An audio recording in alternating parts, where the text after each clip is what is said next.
Revolusi AI seharusnya terjadi di cloud, sebuah pertempuran yang dilakukan dengan kode dan perangkat lunak. Tidak demikian.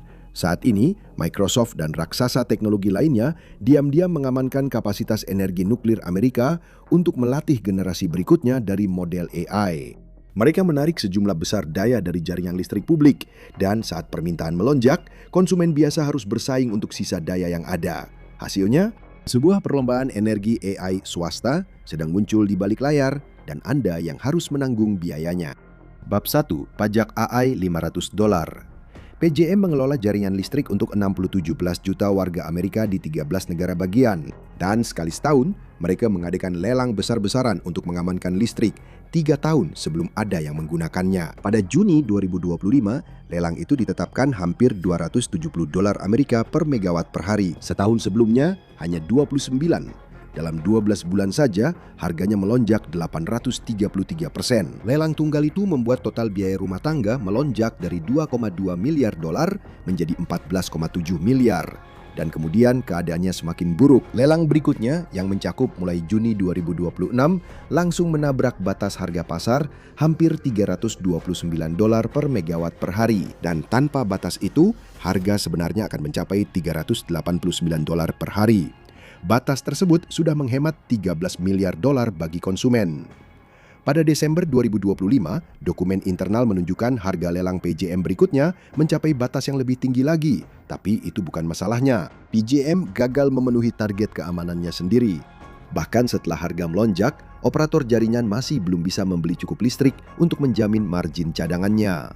Di seluruh negeri, harga mulai naik. Rata-rata keluarga di wilayah PJM diperkirakan akan menghadapi kenaikan sekitar $70 per bulan pada tahun 2028. Total tagihan selama 8 tahun ke depan berada di kisaran antara $100 miliar hingga $163 miliar. Alasan dari semua ini sederhana, permintaan. Pusat data saja menyumbang sekitar 63% dari seluruh lonjakan harga. Ledakan permintaan dari pusat data AI berskala besar terjadi begitu cepat sehingga jaringan listrik kesulitan untuk mengimbanginya. Listrik termurah dan paling andal di negara ini sedang ditarik dari jaringan publik dan dialirkan ke ruang data perusahaan. Keluarga biasa harus menanggung kenaikan biaya untuk menjaga stabilitas sistem lainnya, dan itu sudah tercantum di tagihan Anda. Bab 2. Kanibalisasi besar. Sebagian besar orang Amerika masih percaya bahwa negara mereka memimpin lonjakan energi bersih. Tetapi kenyataannya jauh lebih rumit. Pada bulan September 2024, Constellation Energy menandatangani perjanjian pembelian listrik selama 20 tahun dengan Microsoft untuk menghidupkan kembali Three Mile Island Unit 1 di Pennsylvania. Pembangkit listrik ini terletak hanya beberapa ratus kaki dari menara pendingin Unit 2, reaktor yang mengalami kecelakaan nuklir terburuk di Amerika pada tahun 1979. Unit 1 beroperasi selama beberapa dekade hingga akhirnya ditutup pada tahun 2019. Bukan karena masalah keamanan, tetapi karena sudah tidak menghasilkan cukup uang untuk tetap beroperasi. Pembangkit listrik ini dijadwalkan akan beroperasi pada tahun 2027, 1 tahun lebih cepat dari target awal tahun 2028. Departemen Energi menyetujui pinjaman sebesar $1 miliar untuk menurunkan biaya pinjaman, sementara Constellation sendiri menginvestasikan $1,6 miliar untuk memulai kembali operasinya. Izin operasional pembangkit listrik tersebut diperpanjang hingga setidaknya tahun 2054. Microsoft mendapatkan seluruh output reaktor tersebut selama 2 dekade ke depan, cukup untuk memasok listrik ke sekitar 800.000 rumah tangga Amerika rata-rata selama 1 tahun. Listriknya sendiri tetap mengalir ke jaringan bersama, tetapi kredit energi bersihnya diklaim oleh Microsoft. Jadi meskipun tidak ada perubahan fisik dalam pergerakan elektron, outputnya secara efektif dicadangkan di atas kertas untuk beban kerja AI hingga tahun 2047. Kesepakatan ini juga menghasilkan $3,6 miliar dalam bentuk pajak negara bagian dan federal. Sebanyak 3.400 lapangan kerja akan diciptakan di seluruh Pennsylvania dan $16 miliar akan ditambahkan ke ekonomi negara bagian tersebut. Washington bahkan menyebutnya sebagai contoh utama dari strategi energi dan AI-nya. Para politisi menunjuk pada investasi dan lapangan kerja sebagai buktinya. Yang mereka abaikan adalah komunitas yang kehilangan akses listrik. Listrik nasional yang seharusnya dibagi bersama kini menjadi cadangan pribadi. Dan rumah tangga yang tertinggal akhirnya harus membayar lebih mahal hanya untuk menjaga jaringan listrik tetap berjalan. Bab 3. Realitas Five Nines. Orang-orang berasumsi bahwa jawaban atas kebutuhan daya AI hanyalah dengan menambah energi terbarukan. Bangun cukup banyak panel surya di Nevada, tambahkan cukup banyak turbin angin di Texas, tambahkan beberapa baterai besar, dan masalahnya akan teratasi dengan sendirinya. Tapi kenyataannya tidak begitu. Pusat data AI berjalan dengan standar keandalan yang disebut Five Nines, 99,999% waktu aktif, atau hanya sekitar 5 menit waktu mati dalam setahun. Tingkat presisi seperti itu ada karena suatu alasan. Satu kali pelatihan model Frontier saja bisa menghabiskan biaya puluhan juta dolar dan berjalan selama berminggu-minggu. Satu gangguan listrik singkat saja bisa merusak seluruh proses, memaksa para insinyur untuk memulai ulang dari titik simpan terakhir. Dan disitulah masalah jaringan listrik menjadi tak terhindarkan. Tenaga surya tidak menghasilkan apa-apa di malam hari, dan angin bisa hilang selama berhari-hari. Menjembatani kekosongan itu untuk mencapai keandalan Five Nines akan membutuhkan penyimpanan baterai dalam skala yang belum pernah dibangun oleh negara manapun. Masalah pendinginan sama beratnya. Satu rak server Nvidia mengonsumsi daya sekitar 8 hingga 10 kali lebih banyak dibandingkan rak server standar beberapa tahun yang lalu. Semua ini menghasilkan panas yang sangat besar, dan panas itu harus dialirkan ke suatu tempat. Pusat data AI baru sekarang menggunakan pendinginan cairan langsung, memompa air melintasi chip dengan laju aliran yang cukup untuk memasok kota kecil di Amerika. Dan itulah mengapa para hyperscaler memilih reaktor nuklir. Tidak ada yang bisa menyediakan listrik bebas karbon sepanjang waktu dengan kapasitas sebesar yang mereka butuhkan. Bagian yang tidak stabil dibiarkan untuk diserap oleh jaringan listrik publik bersama dengan segala masalah yang muncul dalam menyeimbangkannya. Tinjauan Reuters atas surat-surat yang diajukan ke PJM mengungkap sisanya. Sementara listrik paling bersih diamankan dalam kontrak korporasi, pembangkit listrik paling kotor justru mendapatkan kesempatan kedua. Sekitar 23 pembangkit listrik batubara, gas, dan minyak di wilayah PJM dijadwalkan ditutup pada tahun 2025 atau sesaat setelahnya. Sejak Januari 2025, 13 diantaranya penutupannya ditunda atau bahkan dibatalkan sama sekali. Brandon Shores, sebuah pembangkit listrik batubara di Maryland yang menjadi pencemar iklim terbesar di negara bagian itu pada tahun 2022, sekarang akan beroperasi hingga Mei 2029. Pembangkit itu dimiliki oleh Talon Energy yang sama, perusahaan yang juga menjual listrik tenaga nuklir ke Amazon. Publik diberitahu bahwa energi hijau adalah masa depan, tetapi sistem fisik sudah terbagi menjadi dua tingkat. Kapasitas nuklir yang stabil diamankan oleh perusahaan-perusahaan besar, dan energi terbarukan yang bersifat intermiten menanggung sisanya. Dan bahkan ketika pasokan listrik yang stabil sudah diamankan, besarnya permintaan baru sekarang mulai membebani sesuatu yang lebih mendasar, yaitu jaringan listrik itu sendiri. Bab 4, Data Center Alley. Loudoun County, Virginia terletak sekitar 40 mil sebelah barat Washington DC. Sebuah hamparan lahan pertanian yang bergelombang telah berubah menjadi daerah pinggiran kota dan deretan bangunan berskala gudang yang tak berujung. Wilayah ini sekarang menangani sekitar 25% dari seluruh lalu lintas internet di Amerika Utara. Penduduk setempat menyebutnya Data Center Alley, dan di pusatnya terdapat kode pos 20147 yang bisa dibilang merupakan otak fisik dari internet. Negara ini sekarang memiliki sekitar 200 gedung pusat data, dengan 117 lainnya sedang dalam pengembangan. Setiap proyek baru menambah tekanan pada jaringan listrik. Sebagian besar proposal kampus baru meminta pasokan listrik yang cukup untuk menyuplai listrik untuk seluruh negara, kira-kira setara dengan 150.000 rumah tangga Amerika. Satu kampus, satu perusahaan, terkadang bahkan hanya satu pelanggan. Untuk menanggung beban tersebut, Dominion Energy sedang membangun jalur transmisi baru yang sangat besar yang bertujuan untuk mengalirkan listrik ke kawasan pusat data di Loudoun County. Salah satu usulan terbesar, Golden to Mars Line, akan membentang sepanjang 22 mil melewati lingkungan perumahan, sekolah, dan lahan pertanian. Semuanya ditopang oleh menara baja yang menjulang ratusan kaki ke langit. Dan pengeluarannya pun ikut meningkat. Rencana investasi Dominion untuk tahun 2025 hingga 2029 telah naik menjadi 50,1 miliar dolar. Namun biayanya tidak hanya berdampak secara lokal. Biaya tersebut tersebar ke seluruh jaringan regional, total di 13 negara bagian. Jadi rumah tangga yang jauh dari Virginia akan ikut membayar infrastruktur yang dibangun untuk melayani pusat data yang mungkin tidak pernah mereka gunakan. Komisi Audit dan Tinjauan Legislatif bersama Virginia sendiri telah menghitung angkanya. Mereka mengatakan negara bagian itu akan membutuhkan pembangkit listrik tenaga gas alam baru sebesar 1,5 gigawatt setiap 2 tahun selama 15 tahun berturut-turut hanya untuk memenuhi permintaan pusat data. Biaya-biaya ini tersembunyi dalam tagihan utilitas dan biaya pasar grosir yang sebagian besar pelanggan tidak pernah lihat secara langsung. Dan tekanannya tidak hanya datang dari jaringan listrik saja. Tekanan itu juga datang dari apa yang terhubung ke jaringan tersebut. Bab 5. Perangkap efisiensi. Platform Blackwell dari NVIDIA adalah chip AI paling canggih saat ini yang akan digunakan di pusat data sepanjang tahun 2025 dan 2026. Pada tingkat sistem, chip ini menggunakan hingga 25 kali lebih sedikit energi per token inferensi dibandingkan generasi sebelumnya. Seharusnya itu bisa menyelesaikan seluruh masalah, tapi nyatanya tidak. Permintaan listrik pusat data global masih diperkirakan akan lebih dari 2 kali lipat pada tahun 2030. Skenario dasar dari Badan Energi Internasional memperkirakan penggunaan global sekitar 945 terawatt jam pada saat itu, naik dari 415 terawatt jam pada tahun 2024. Sedikit lebih banyak dari seluruh penggunaan listrik tahunan Jepang. Pada tahun 2035, perkiraan yang sama naik menjadi 1.200 terawatt jam. Di Amerika Serikat saja, pusat data bisa mengonsumsi lebih banyak listrik daripada seluruh industri berat jika digabungkan. Baja, semen, bahan kimia, dan aluminium jika digabungkan. Laporan Laboratorium Nasional Lawrence Berkeley tahun 2024 menyebutkan pusat data di Amerika Serikat menyumbang 4,4% dari seluruh penggunaan listrik pada tahun 2023. Dalam beberapa tahun saja, angka itu bisa hampir 2 kali lipat atau bahkan 3 kali lipat, tergantung seberapa cepat permintaan meningkat. Secara absolut, penggunaan listrik bisa melonjak dari 176 terawatt jam menjadi sebanyak 580 terawatt jam dalam 5 tahun.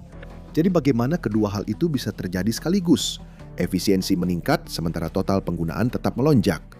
Nah, pertanyaan itu sebenarnya bukan hal baru.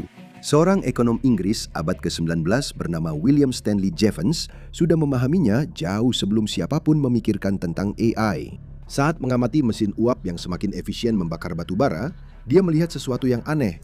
Total penggunaan batu bara di Inggris justru terus meningkat, bukan menurun. Energi yang lebih murah membuka penggunaan baru, dan ledakan aplikasi baru menenggelamkan semua penghematan yang dihasilkan oleh efisiensi tersebut. Perangkap yang sama kini juga menjerat AI.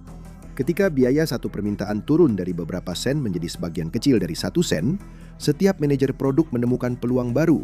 Chatbot mulai digunakan dalam layanan pelanggan.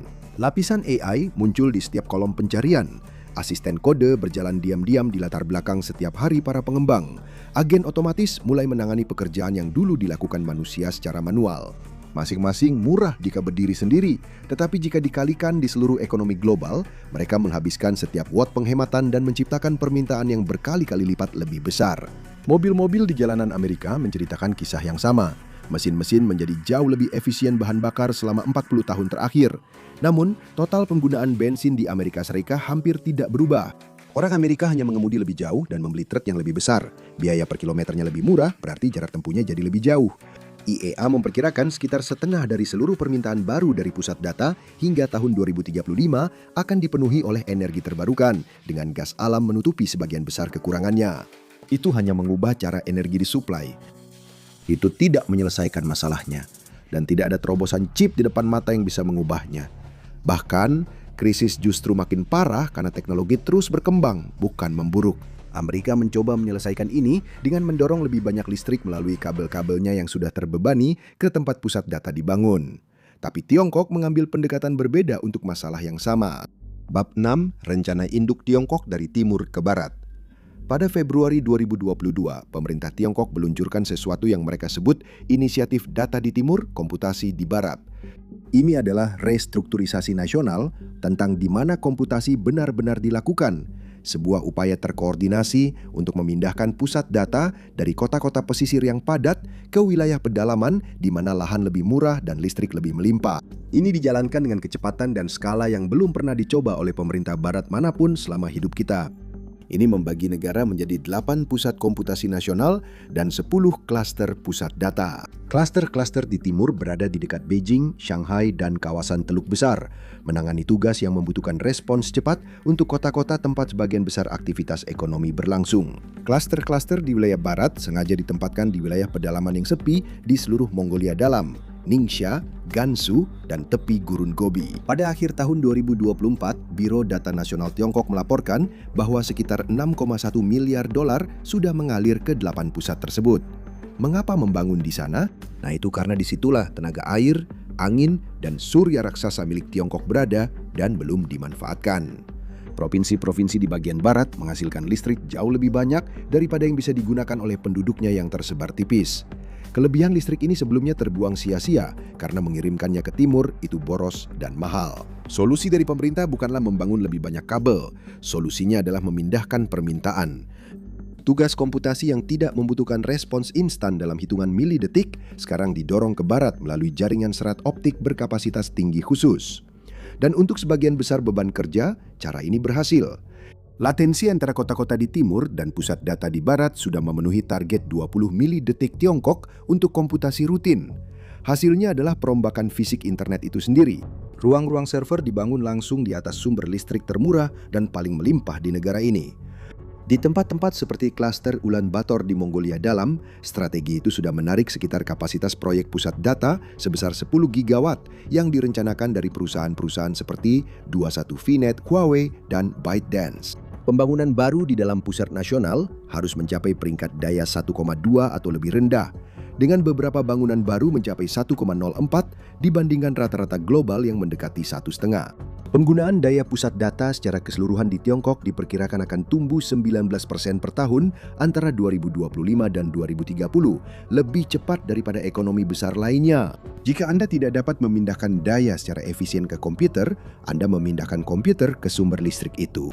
Sementara Amerika Serikat membiarkan perusahaan swasta mengambil alih pembangkit nuklir satu reaktor demi satu, Tiongkok memperlakukan energi dan komputasi sebagai satu aset negara.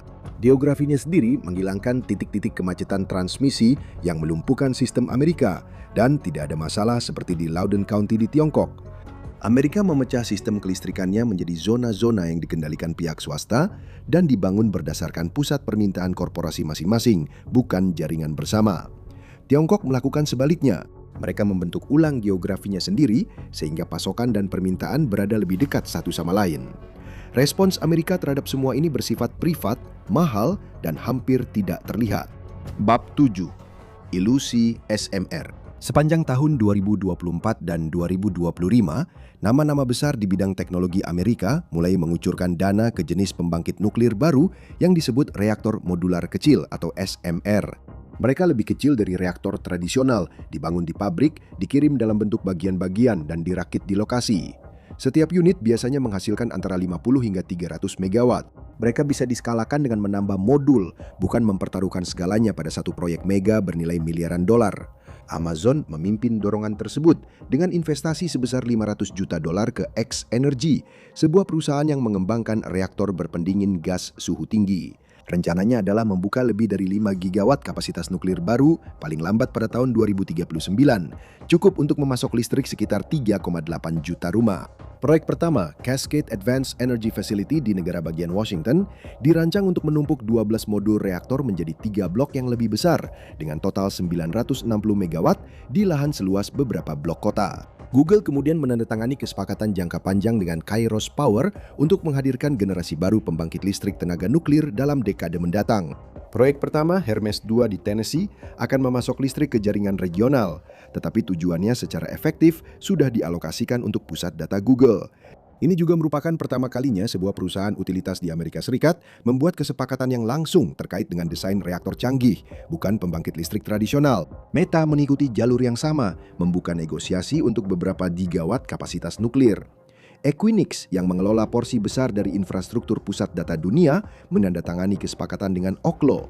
Prometheus Hyperscale menyusul setelahnya.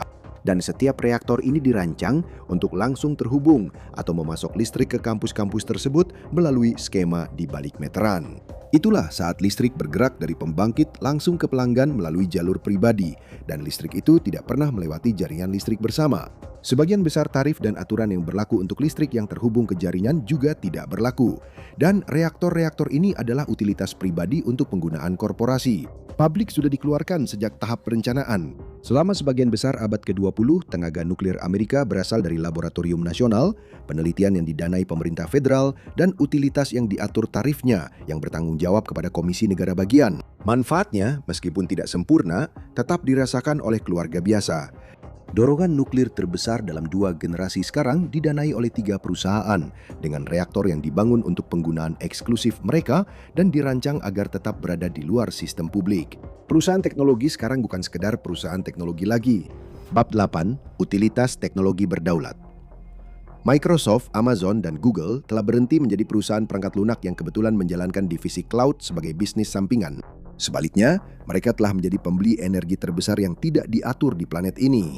Kesepakatan Amazon di pembangkit nuklir Talen Energy Susquehanna di Pennsylvania menunjukkan betapa rumitnya hal ini ketika jalur listrik privat berbenturan dengan aturan publik.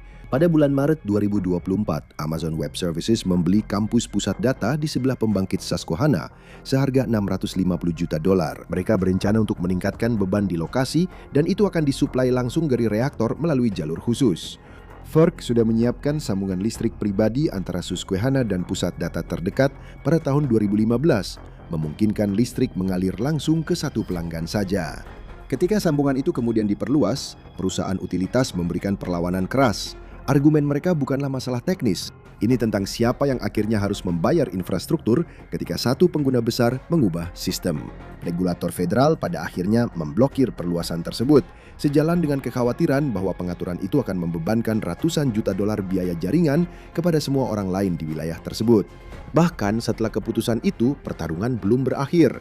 Masalahnya berlanjut ke pengadilan, sementara sambungan pribadi yang asli tetap beroperasi di latar belakang. Pertarungan ini membongkar aturan main sepenuhnya. Penaturan yang sama kini ditiru di seluruh negeri. Meski begitu, setiap kesepakatan tampak masuk akal jika dilihat sendiri, tetapi jika digabungkan, tidak satu pun dari mereka yang bertanggung jawab kepada para pemilih. Sistem utilitas lama dibangun agar semua orang mendapatkan listrik. Perusahaan utilitas harus bertanggung jawab kepada regulator untuk menjaga jaringan listrik tetap berjalan bagi seluruh komunitas, bukan hanya pelanggan terbesar mereka.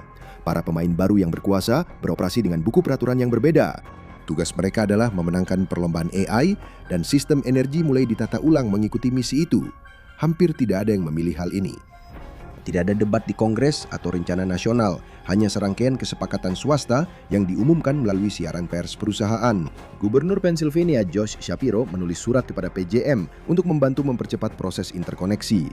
Setiap tingkat pemerintahan telah memperlancar jalannya. Tidak satu pun dari mereka yang bertanya untuk siapa listrik itu, siapa yang akan menggunakannya, atau siapa yang akan membayar ketika tagihannya datang. Sistem bersama ini sedang dibagi-bagi menjadi wilayah-wilayah korporasi. Dan sebagian besar orang Amerika belum menyadari bahwa perubahan itu sebenarnya sudah terjadi. Bab 9. Perhitungan. Tiongkok telah memahami sesuatu yang masih belum diterima oleh Amerika.